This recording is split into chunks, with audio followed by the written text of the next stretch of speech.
On a calm summer night, passengers boarded the plane that would take them from Kuala Lumpur to Perth. The atmosphere was relaxed, the weather was fine, there were no approaching thunderstorms, and the plane didn't have any technical issues. But by the time the plane was in the air southeast of Jakarta, Indonesia, the first officer was sending out a Mayday distress call.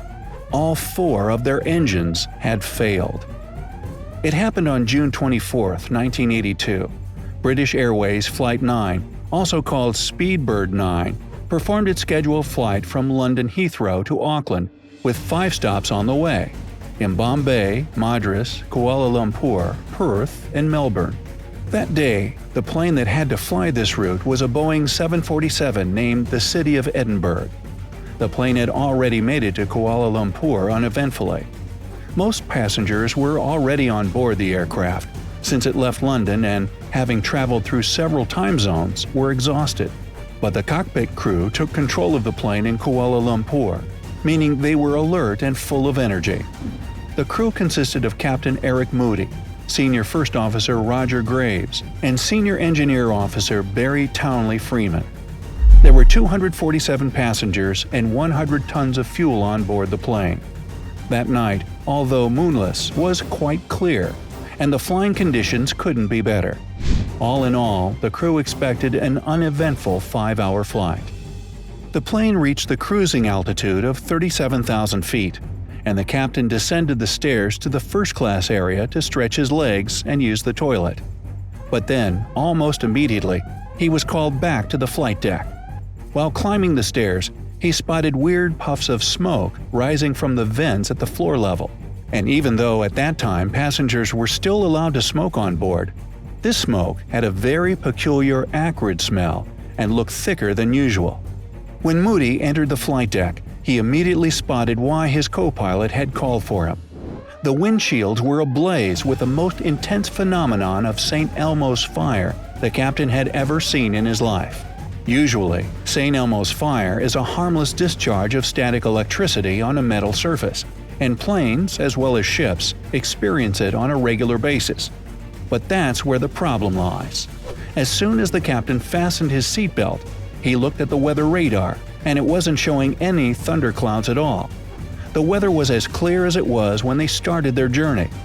When the crew switched on their landing lights, they also noticed there was a weird cloud surrounding the plane. The situation was becoming more and more confusing. Luckily, the first officer had already put on the seatbelt sign and the engine igniters. It was about 8:40 p.m. Jakarta time. The flight went on, but the smoke started to accumulate in the airplane's passenger cabin. And while at first it resembled cigarette smoke, with every passing minute it was getting thicker and acquired the ominous stench of sulfur. The temperature on board also began to rise. But that wasn't all. Suddenly, the passengers who could see the engines from their seats noticed that they were bright blue, and some bizarre light was shining through the fan blades. By that time, the plane had been flying in a cloud of bright white light, and the temperature on board was soaring. The people were covered with sweat. The acrid smoke was getting into their eyes, nose, and throats. It was 8:42 when Barry Townley Freeman shouted that engine number 4 had flamed out. Without losing time, the crew shut down the engine by arming the fire extinguishers and cutting off the fuel supply. But just a minute later, at 8:43, engine number 2 flamed out as well, followed by engines 1 and 3.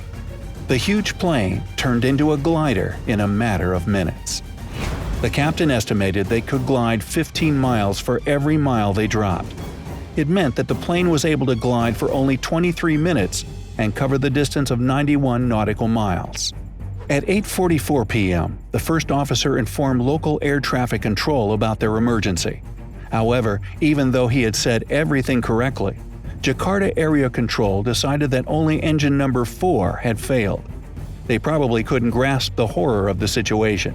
Luckily, another nearby flight helped to clear up the misunderstanding and convey the urgent message to air control. The southern coast of Indonesian Java Island is covered with high mountains. That's why the altitude needed to cross the coast safely should be no less than 11,500 feet. Unfortunately, it was clear that the plane was unable to fly that high, and the flight crew decided to try to land on the water of the Indian Ocean.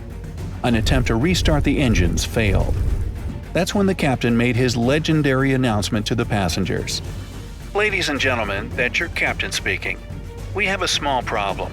All 4 engines have stopped. We are doing all we can to get them going again. I trust you are not in too much distress." Given the nightmarish situation, this announcement was later dubbed as a masterpiece of understatement. Unbelievably, the passengers of the flight, as well as the cabin crew, reacted to the captain's awful announcement in an unusual way. Instead of panicking, screaming, and creating chaos on board, they turned eerily calm. Those who were sitting in the window seats could see that the engines were on fire, huge streams of flame trailing behind the plane. Mothers were hugging their children, husbands were squeezing their wives' hands. Flight attendants were teaming solo passengers together so they could support each other in the seemingly last minutes of their lives.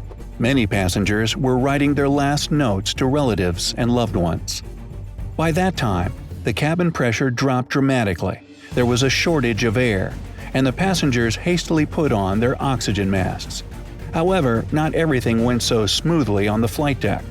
There, Graves discovered that the delivery tube was detached from the rest of his mask, which meant that he couldn't breathe.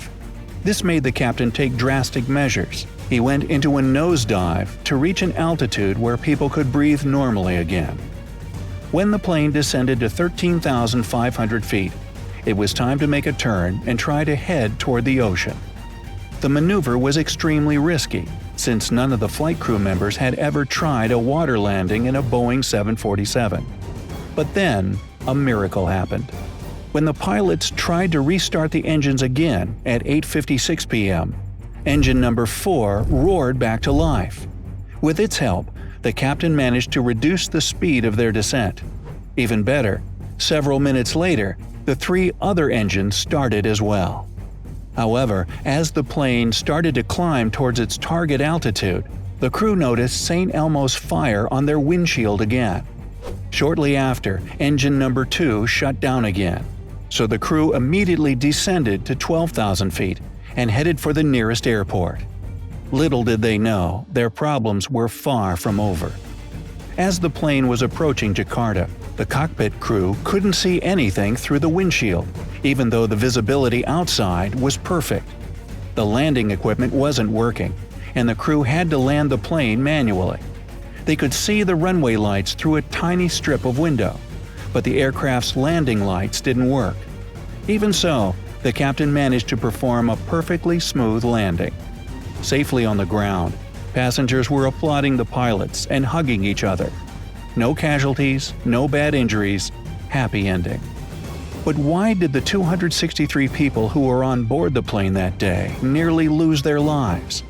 The investigation determined that the near tragedy happened because the plane flew into a cloud of volcanic ash left after the eruption of Mount Gulagong in 1982. The ash was dry, which is why no weather radars could detect it. This ash cloud clogged the engines and sandblasted the windshield. On top of that, as the ash entered the combustion chambers, it melted and stuck to their insides, causing the shutdown of the engines. When the plane left the ash cloud and the engines cooled down without work, the molten ash became solid, broke off, and was blown free. As a result, the pilots managed to restart them. The airspace over Mount Gulagong was temporarily closed after the accident, but opened again just a couple of days later. And it wasn't until 19 days later, when a Singapore Airlines 747 had to shut down 3 engines in the same area, that Indonesian authorities permanently closed the airspace and changed the plane routes to go around that area. Captain Eric Moody was awarded the Queen's Commendation for Valuable Service in the Air, and all the flight crew received medals from the British Airline Pilots Association. What impressed you the most about this story? Let me know down in the comments.